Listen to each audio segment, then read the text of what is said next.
Okay, just using this information, we can roughly sketch the graph of this function. So the value of the function at -2 is what? It is -8 plus 24 plus 1, which is 17, right? And f of 2 is 8 minus 24 plus 1, which is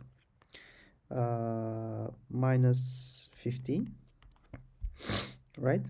So also just let's take a look at the value at 0. It is 1. Now using this information, we can sketch the graph. So the function is increasing on this interval minus infinity to -2, and at -2 the function assumes the value 17, which is somewhere here. So the function will be increasing and it will start to decrease until this value 2, at which point the function assumes the value -15. So it is decreasing,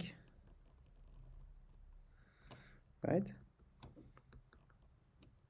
So at this point is 1, and then it will be increasing again, something like this. Okay, if we want, we can try to find the values at these points, but they are not important.